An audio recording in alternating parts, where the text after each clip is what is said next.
Olá você que nos acompanha, esse é o seu jornal antijurídico especial Força Bruta, uma espécie de continuidade do programa anterior, o Corona Cops, onde eu falei muito sobre o assassinato de George Floyd e toda a onda de manifestações mundo afora contra o racismo e a violência policial. Nesse episódio a gente vai além para falar agora sobre o que os movimentos sociais, principalmente aí o Black Lives Matter, estão propondo em relação à polícia, com medidas do tipo de desmantelar os departamentos de polícia, reorganizar as funções da polícia, cortar os investimentos da polícia. A gente também vai falar sobre reformismo versus abolicionismo, os fundos coletivos para pagar fiança de manifestantes, as alternativas à polícia que estão sendo pensadas e que já estão sendo colocadas em prática há anos, e as reações disso tudo com o antimovimento Blue Lives Matter, composto por policiais. E antes de começar, já queria agradecer todos os nossos colaboradores do Apoia-se,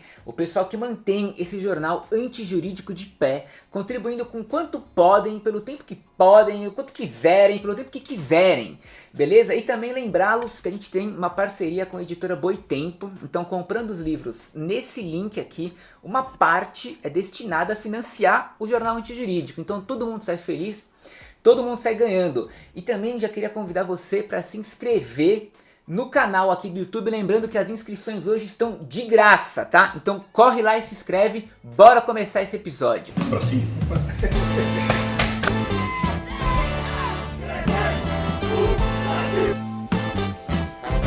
Eu não tenho nada contra que use seu orifício rugoso entrar lombar para fazer sexo. Cada ministro filho da puta do Supremo Tribunal Federal. Esse país é verde e amarelo! Bora então começar falando sobre os Estados Unidos e a onda de protestos desencadeados pelo assassinato de George Floyd.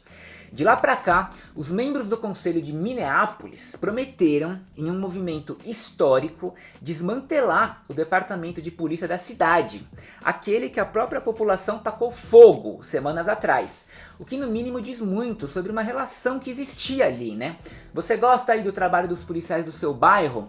Gosto sim, eles são ótimos, eu taquei fogo na delegacia. O objetivo do conselho é substituir o departamento de polícia deles por um novo paradigma de segurança pública, mudando de vez as formas de policiamento e caminhando em direção a modelos comunitários de segurança e apoio. O que inclui, por exemplo, que a resposta a problemas envolvendo saúde mental e abuso de drogas não envolvam mais a polícia. Ainda mais se você parar para pensar que, primeiro, cara, por que diabos que a gente envia pessoas armadas para lidar com crises de saúde mental? E segundo, que até 2016, pasmem, metade das pessoas assassinadas pela polícia norte-americana tinham alguma deficiência. Na mesma semana que o Conselho de Minneapolis prometeu isso, as escolas públicas de Minneapolis, a Universidade de Minnesota e o Serviço de Parques de Minneapolis, todos romperam com o departamento de polícia. A proposta é tão radical, no bom sentido da palavra, que o prefeito de Minneapolis, Jacob Frey, chegou a ser expulso de uma manifestação do movimento Black Lives Matter aos gritos de shame, no maior estilo Game of Thrones possível de esculachar alguém, porque ele defendeu algumas reformas pontuais e não a abolição da polícia.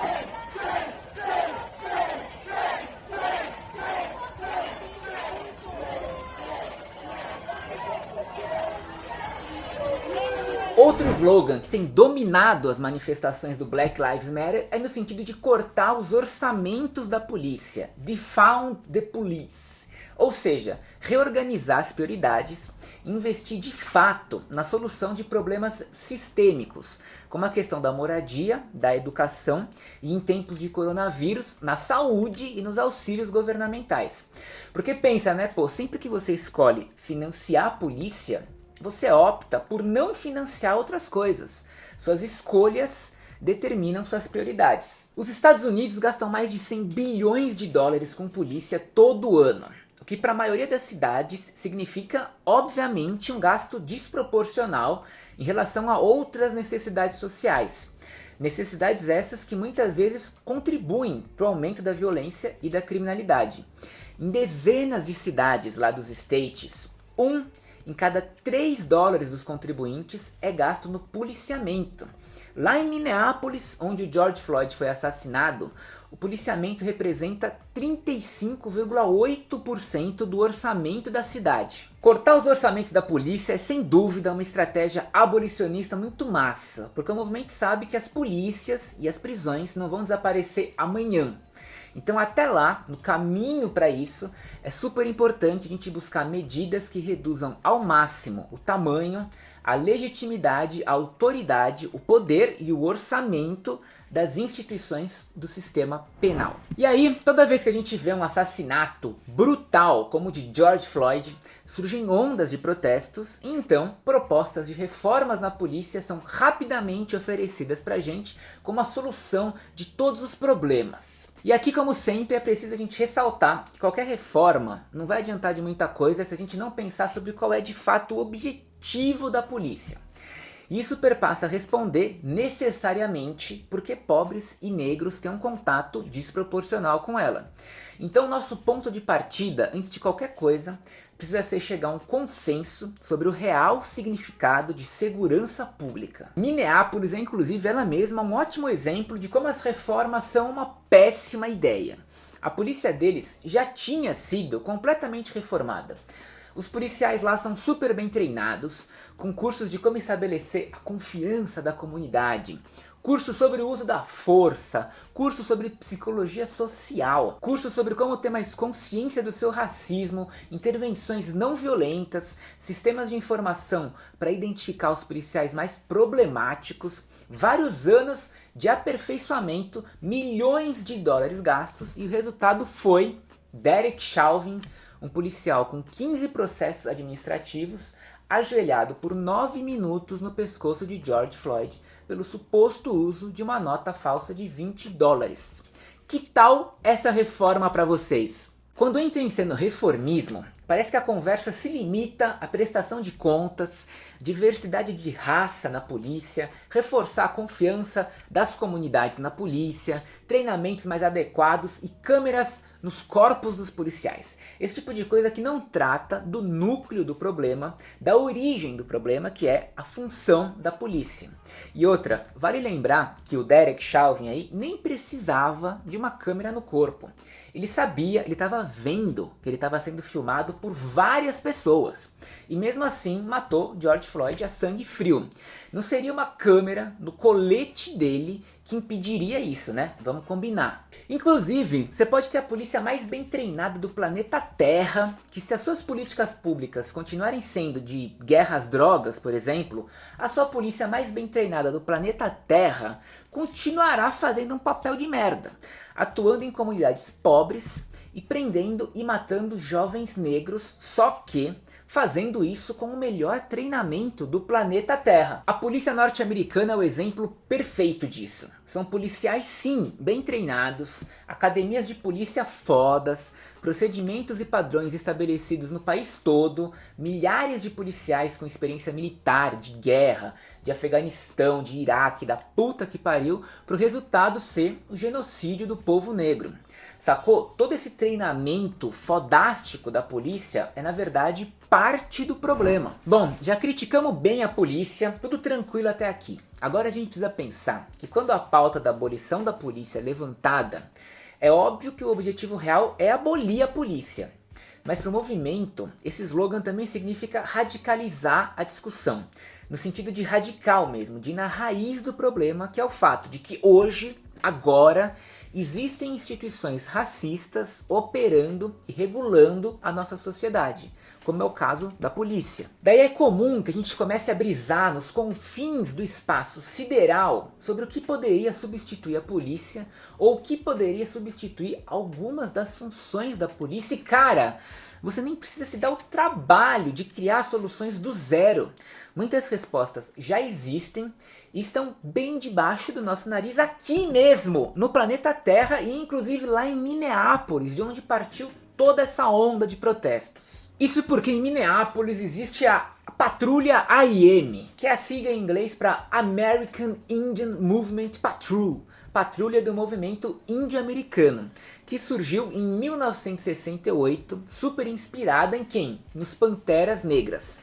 Eles são, como o nome aí já diz, uma patrulha de pessoas que circulam pelas comunidades fazendo um trabalho que vai desde impedir a violência policial com intervenções ou simplesmente se voluntariando como testemunha para depor nos processos, até escolta de mulheres, idosos, crianças ou qualquer outra pessoa que não esteja se sentindo segura de ir de um ponto A ao ponto B do bairro. Se não bastasse, entre as funções dessa patrulha também está o preparo de cafés da manhã para os moradores de rua e uma agenda de visitação às pessoas que moram sozinhas e podem precisar aí de alguma assistência. Para além de tudo isso, eles também são responsáveis pela segurança de vários eventos comunitários, tipo festas e desfiles, e agora, com a notícia de que os parques romperam com o departamento de polícia da cidade, aquilo que eu falei no começo do programa, adivinha só quem está sendo procurado pela própria comunidade para fazer esse papel de segurança dos parques.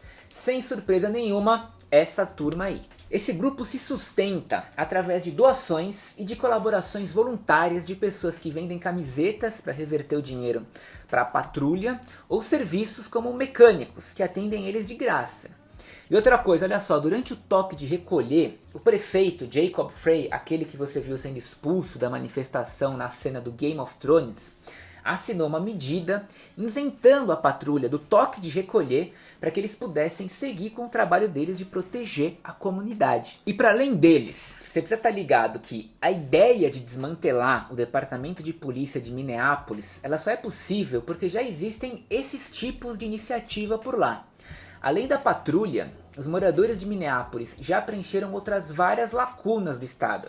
Eles também já têm brigadas de incêndio comunitárias, ambulâncias populares e até bancos de alimentos. Por outro lado, essa onda de manifestações do Black Lives Matter reacendeu o seu anti-movimento, que é o Blue Lives Matter, composto por policiais ativos e aposentados e que surgiu como uma resposta ao Black Lives Matter. O símbolo deles, que talvez você já tenha visto, é essa bandeira dos Estados Unidos aí, preta e branca, adaptada com uma linha azul fina no centro. A cor azul nos Estados Unidos é predominantemente associada às polícias, por conta do uniforme deles, algo que eu acho que eu não precisava estar explicando, mas nunca se sabe. Ela é inspirada em um termo britânico, The Thin Red Line, a linha vermelha fina, que é como os regimentos do exército britânico eram chamados durante a Guerra da Crimeia em 1854, que enfrentaram bravamente altas cavalarias russas e tudo mais. De uma época em que nas guerras todo mundo ficava aí lado a lado e frente a frente com o exército inimigo, aí eles iam andando assim, pá, é simplesmente bizarro. Não que a guerra seja algo muito racional, mas essa forma de enfrentamento é definitivamente a mais sem noção. Enfim, essa reinterpretação aí pro Blue Lives Matter é para dizer que a linha azul protegendo a sociedade são os policiais, não o exército da rainha. E o inimigo dessa vez não é uma cavalaria russa, são os pobres e os negros mesmo. Eles surgiram inicialmente com uma campanha para arrecadar dinheiro para as famílias de policiais mortos. E de lá para cá tem feito um lobby para tornar o assassinato de policiais tipificado como crime de ódio.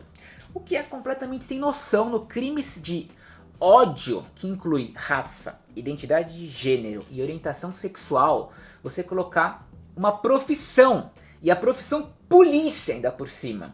Você equiparar nos crimes de ódio uma agressão contra uma pessoa por ela ser negra com uma agressão contra uma pessoa por ela ser policial. What the fuck? Durante as manifestações, algumas delegacias chegaram a hastear essas bandeiras, sinalizando abertamente o seu antagonismo com o Black Lives Matter e reforçar essa estratégia deles de sempre minar as demandas do Black Lives, além de perpetuar uma concepção de que o Black Lives é uma ameaça antipolicial.